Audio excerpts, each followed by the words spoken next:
Hello friends, இன்னைக்கு மனதின் ஓசையில கேட்க போற கதையோட பேரு எது சந்தோஷமான வாழ்க்கை. அமெரிக்காவில இருந்த ஒரு அழகிய சின்ன தீவுல ஒரு மீனவன் இருந்தான். அவன்கிட்ட ஒரு சின்ன மீன்பிடி படகு இருந்துச்சு. ஒரு நாள் ஒரு சுற்றுலா பயணிய அவன் சந்திச்சான். அந்த பயணிக்கு அவனை ரொம்ப பிடிச்சு போச்சு.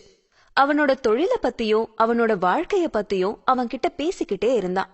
அவனோட அன்றாட வாழ்க்கைய பத்தியும் அவர்கிட்ட சொன்னான்.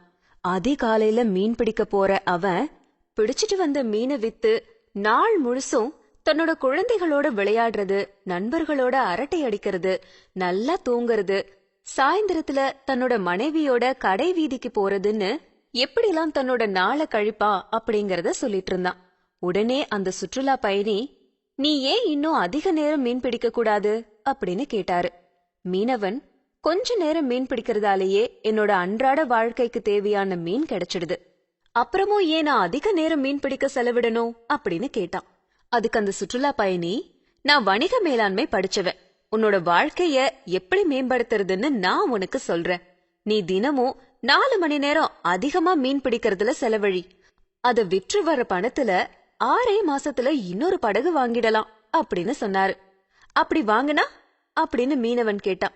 2 படகுகளை வச்சு சம்பாதிச்சா 3 மாசங்கள்ல அடுத்த படகு வாங்கிடலாமே.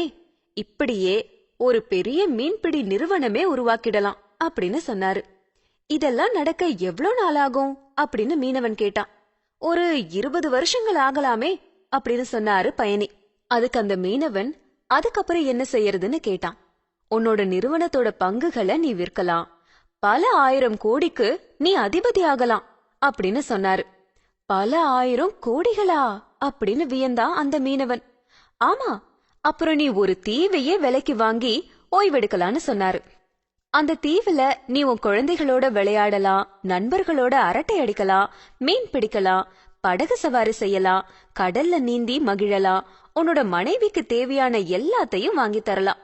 மொத்தத்துல அதுதான் சொர்க்கம் அப்படின்னு தன்னோட வணிக யோசனையோட பலன்களை ரசிச்சு சொன்னாரு அந்த பயணி. ஆனா மீனவன், நான் இப்பவே அந்த வாழ்க்கையை தானே வாழ்ந்துட்டு இருக்கேன், சந்தோஷமாவும் இருக்கேன். இந்த தீவும் என்னோட தீவு மாதிரிதான். இப்பவும் என் மனைவி கேக்குறதெல்லாம் என்னால வாங்கி தர முடியுது. நான் எதுக்காக 20 வருஷங்கள் கஷ்டப்பட்டுட்டு அதுக்கப்புறமா அந்த வாழ்க்கையை அனுபவிக்கணும்? அதை தவிர இன்னும் 20 வருஷங்கள் கழிச்சு என்னோட குழந்தைகள் பெரியவங்களாயிடுவாங்க. அதுக்கப்புறம் நான் யாரோட விளையாட முடியும் அப்படின்னு கேட்டான். அதுக்கு அந்த பயணிக்கிட்ட பதிலே இல்ல. இந்த கதையில இருந்து நம்ம என்ன தெரிஞ்சுக்கிட்டோம்? எப்பவுமே இருக்கிறத வச்சு சிறப்பா வாழ கத்துக்கணும். என்ன ஃப்ரெண்ட்ஸ், இந்த கதை உங்களுக்கு பிடிச்சிருந்ததா? மறக்காம ஷேர் பண்ணுங்க. நாளைக்கு வேற ஒரு கதையோட உங்களை மீட் பண்றேன்.